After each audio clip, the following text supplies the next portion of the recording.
Hi friends, thanks for joining me in this process video. And as you can see, as always, I start with a warm-up so that when I go draw the final piece, I got a good feel for anatomy, so that I'm not struggling too much while drawing the main piece. So when I move to the red pencil, I can focus less on anatomy and more on correct placement of the different elements of the piece and the overall composition. So when I'm putting reds down, I'm not thinking about anatomy and doing it correctly. It's more like basic guideline. And then, as you can see, I'm using my reference on the bottom left, that Byzantine style icon.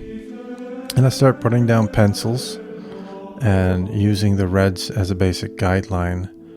And then I start making my corrections as I go along. So the pencils erase a lot easier than the reds, so that I can put down pencils, and when I need to correct them, I can erase without losing my guidelines. So I'm kind of working on a multiple layers, sort of like in Photoshop, I guess, would be sort of an analogy. Here I've switched to 4B lead, which is a softer lead, to make the thicker lines of the wood. It just seemed more appropriate. And then I do shading, and I find working with a 4B lead, it just felt right. I had a lot of fun working on the folds of the cloth. A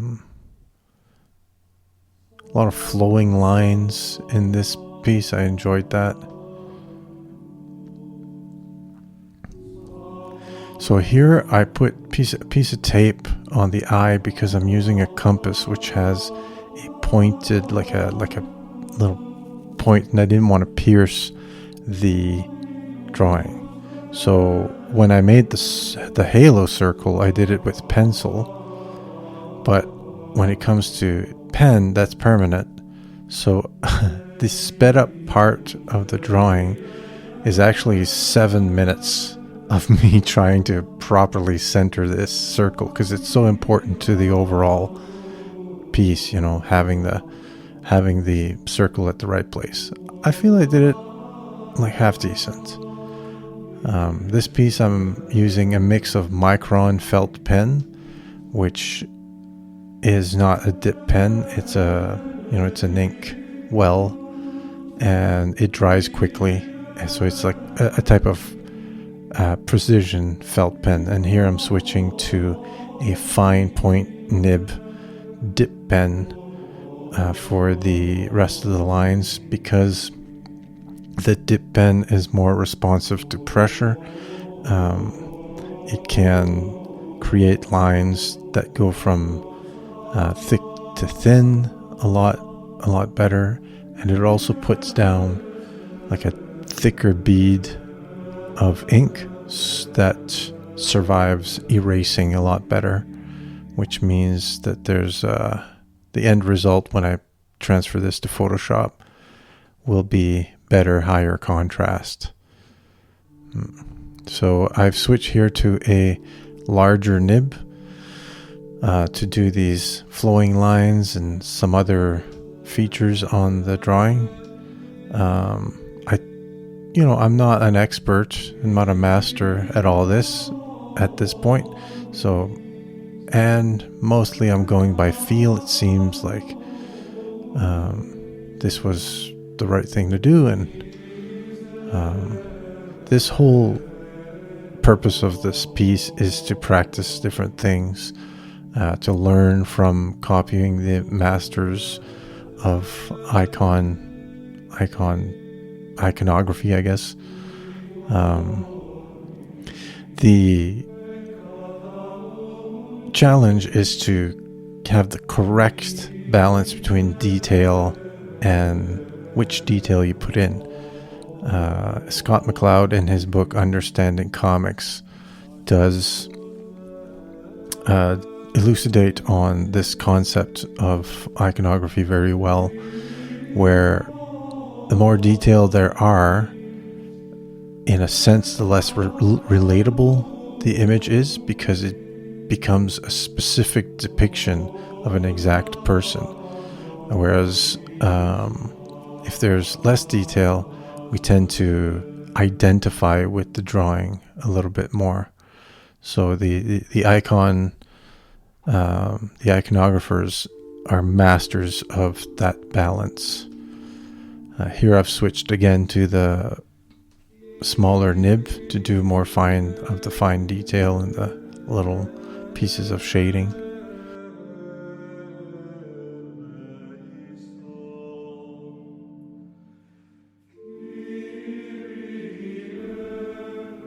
The challenge with the dip pen is that the ink dries more slowly, so you have to be very deliberate and thoughtful and aware of where your wet ink is and where you can move to work on a area without your palm, smearing ink that hasn't dried yet.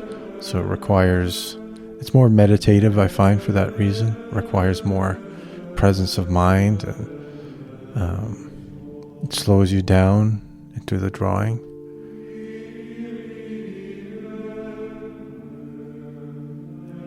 So we're hearing Gregorian chant here, which was what I listened to while drawing this specific piece. Is Kyrie eleison, which means Lord have mercy, in Greek, and it's my favorite piece of Gregorian chant. I listen to this one a lot.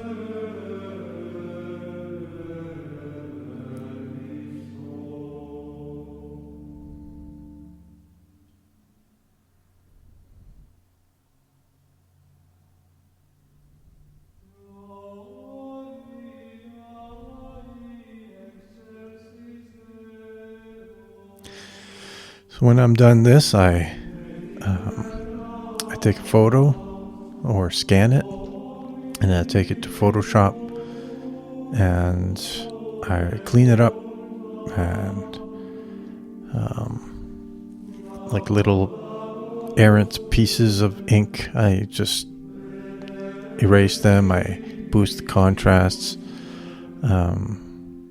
and here I inspired myself from the original icon painting and used a gold leaf pattern and the pattern of a scarlet tunic, which is what Christ was said to have been spent his last moments in, and I added those in using Photoshop, and I enjoyed the results. So thank you for being with me here for this process video. I appreciate your patronage and your attention. It means a lot to me, and I wish you a happy Easter to you and your family.